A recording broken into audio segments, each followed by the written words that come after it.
stop everything you're doing right now, because what I'm about to tell you will blow your mind. In 1973, my grandmother Ruby made one simple decision that her own family thought would destroy her life forever. But here's the crazy part. Within 90 days, she had accidentally discovered the one secret that billionaires pay millions to learn, that therapists spend years trying to teach, and that most people die never knowing. And get this, she figured it out by doing absolutely nothing. Now, before we dive into Ruby's incredible story, do me a tiny favor. If you're loving Grandma's wisdom so far, just tap that subscribe button. Trust me, Ruby would have been tickled pink knowing her story was helping people. And honestly, she'd probably tease me if I forgot to ask. Plus, we've got so many more life-changing grandma stories coming your way. Stay with me because by the end of this story, you'll understand why silence isn't just golden. It's literally life-changing magic. Picture this. It's 5:30 a.m. on a random Tuesday, and Ruby gets woken up by her daughter Linda sobbing hysterically on the phone. Again, fourth time that week. Ruby's standing in her kitchen in her nightgown, hasn't even had coffee, listening to the same marriage drama she's heard 1,000 times before. But here's what nobody expected. Ruby catches her reflection in the window and literally doesn't recognize herself. This woman who used to be vibrant and confident now looks like she's aged 20 years in two. Dark circles, hunched shoulders, hands shaking from stress. And here's the kicker. Ruby realizes she can't remember the last time she had an original thought that wasn't interrupted by someone else's crisis. But wait, it gets worse. That same afternoon, her neighbor Dolores shows up uninvited and traps Ruby for 2 solid hours talking about gossip, complaints, and drama. When Dolores finally leaves, Ruby sits in her living room and feels something terrifying, complete emotional numbness, like her soul had just checked out. That night, Ruby makes an announcement that shocks everyone. She's done being everyone's emotional dumping ground. Starting immediately, she's going silent for 90 days. Her husband Earl thinks she's lost her mind. Her kids think she's having a breakdown. But Ruby, she's never been more sure of anything in her life. And what happened next will make your jaw drop.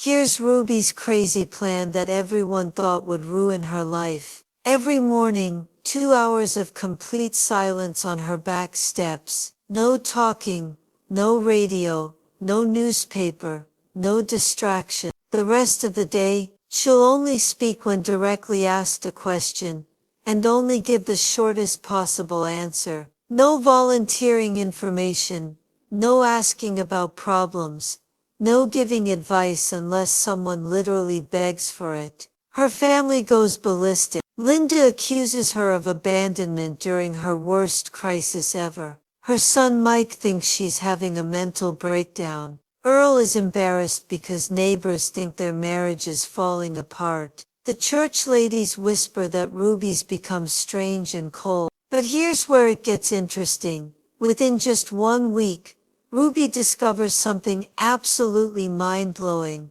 All those conversations she thought were helping people, they were actually drug-like escapes from dealing with her own life. Every time she felt anxious, lonely, or uncertain, she'd find someone to talk to, not to solve anything, but to avoid sitting with her own uncomfortable feelings. Even crazier, when Ruby stops being everyone's audience, people lose their mind. They get angry, confused, and agitated when she stops asking, "How are you?" When she stops offering sympathy for their repeated complaints, they call her selfish and cold. Ruby realizes something that changes everything.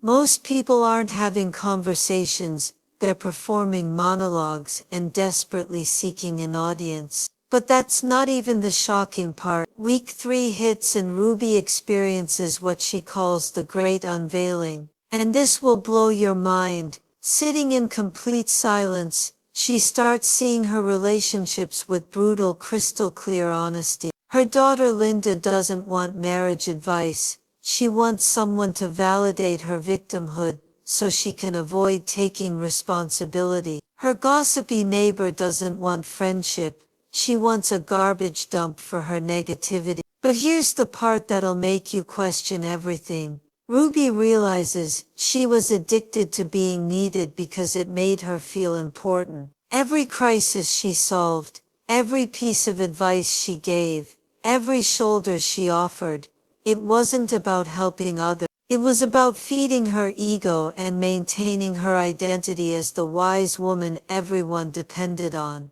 Wait, it gets even more shocking. Ruby examines her 38-year marriage and realizes they haven't had one genuine conversation in decades. Not one. Their entire relationship was just functional discussions about schedules and other people's drama. She can't remember the last time Earl shared a real thought or feeling with her. By week 4, something extraordinary starts happening. With zero distractions from other people's chaos, Ruby's mind begins producing insights and ideas she'd never experienced. Solutions to impossible problems start appearing. Patterns in her life become crystal clear. Emotions she'd been suppressing for years start surfacing. But the real transformation, that's just getting started. Week 6 arrives and Ruby enters what she calls the awakening phase. And what happens next is absolutely incredible. Her morning silence sessions start producing insights so profound, they actually frighten her. She realizes, with terrifying clarity, that she spent 61 years living other people's version of who she should be. Get this, every major life decision was made from fear of disappointing others. She married Earl because her parents approved, not from passion. Had kids because wives were supposed to in 1935, not from calling. Joined clubs because neighbors expected it, not from enjoyment. Ruby realizes she can't name one aspect of her life that reflects her authentic desire. But here's the kicker that'll shock you. Ruby calculates she's been spending 80% of her mental energy managing other people's emotions,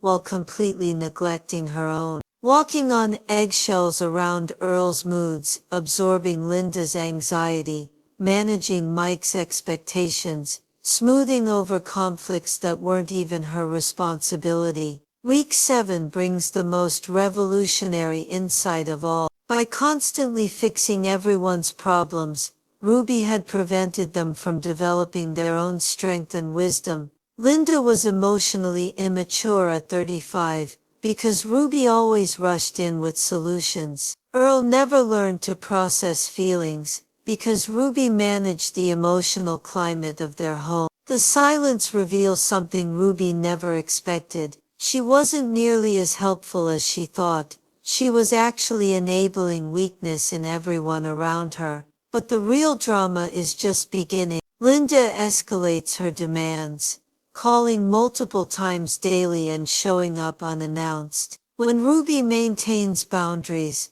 Linda drops the ultimate guilt bomb. She's a cold, selfish mother, and threatens to cut off access to the grandchildren. Can you imagine? Earl's response is even more brutal. He starts drinking heavily, staying out late, telling friends Ruby's lost her mind, and is acting too good to talk to her own family. The social pressure to return to her old patterns becomes crushing.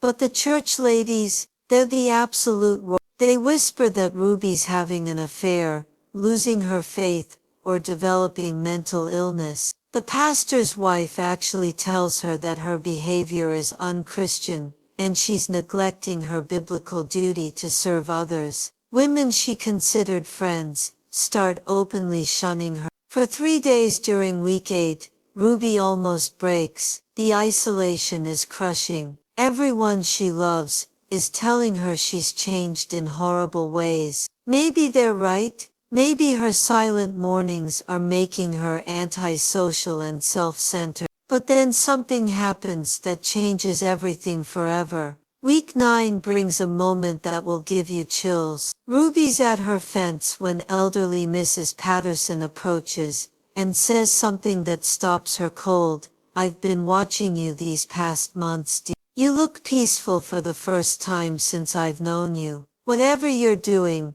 don't let them talk you out of it. Mrs. Patterson drops some serious truth bombs. She's been widowed 15 years and learned the hard way that most people's advice and demands are about their own needs, not yours. She watched Ruby for years looking increasingly frazzled, always rushing to solve everyone's problems while clearly neglecting her own well-being. Then Miss Patterson says something that'll blow your mind. The people angriest about your changes are the ones who benefited most from your exhaustion. That should tell you everything. This gives Ruby the strength to continue. But here's what's incredible. Other people have been watching her transformation too. The mailman says she seems calmer. The grocery clerk notes she looks healthier. Her neighbor Sarah quietly asks if Ruby discovered some secret to inner peace. Ruby realizes that while her inner circle resists her changes, strangers and acquaintances are responding positively to her new energy. She's becoming someone others want to be around, even as her family calls her antisocial. But the ultimate test is coming. Week 11 brings the ultimate test that'll make your heart race. Linda calls in complete hysterics, claiming she's leaving her husband and needs Ruby to watch the grandchildren indefinitely while she figures things out. This is exactly the crisis that would have sent old Ruby into total rescue mode.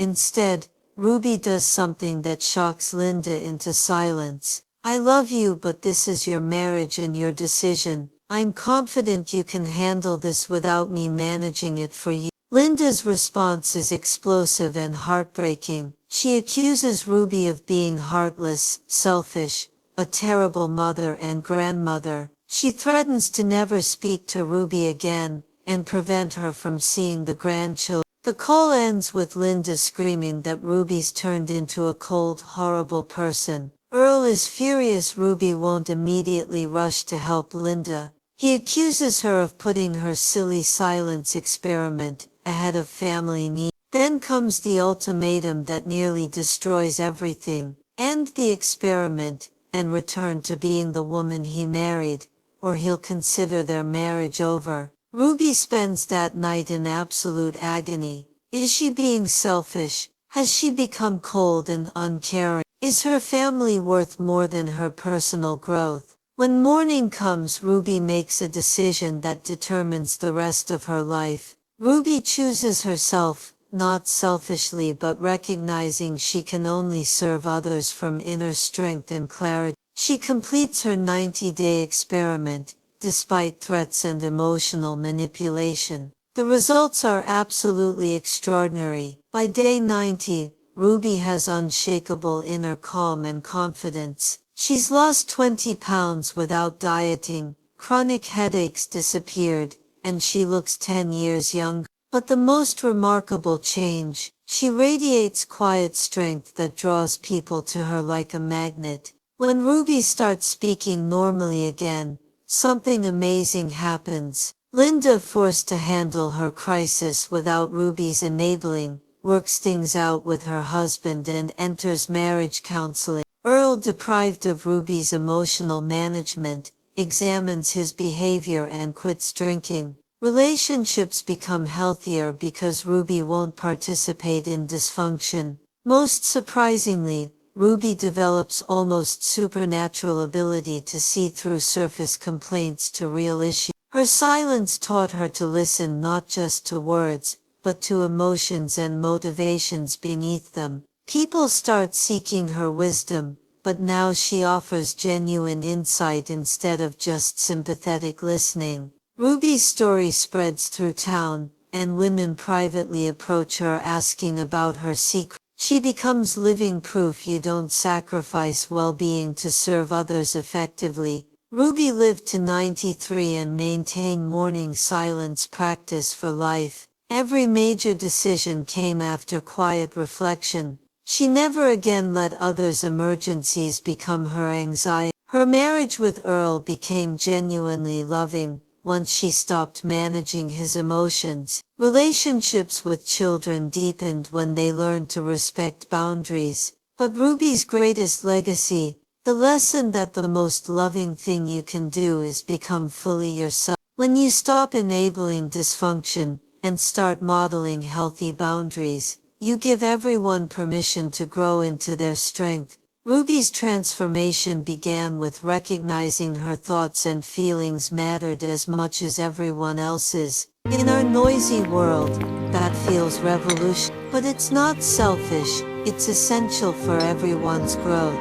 Your inner Ruby is waiting right now, ready to guide you toward authentic living, but her voice is quiet, easily drowned by others' demands. The question is, are you brave enough to disappoint some people to become who you're meant to be? Now, if Ruby's story touched your heart like it did mine, do me a favor and share this with someone who might need to hear. Maybe it's your mom, your sister, your best friend, or that neighbor who always looks overwhelmed. Ruby would have loved knowing her story helped even one person find their inner strength. And hey, while you're at it, give us a thumbs up. It really helps other people discover these life-changing grandma stories. Start tomorrow morning. Find quiet space, make coffee, listen to your thoughts for 20 minutes. You'll be shocked by the wisdom that emerges when you finally give it room to breathe. The secret that saved Ruby's life is waiting in your silence.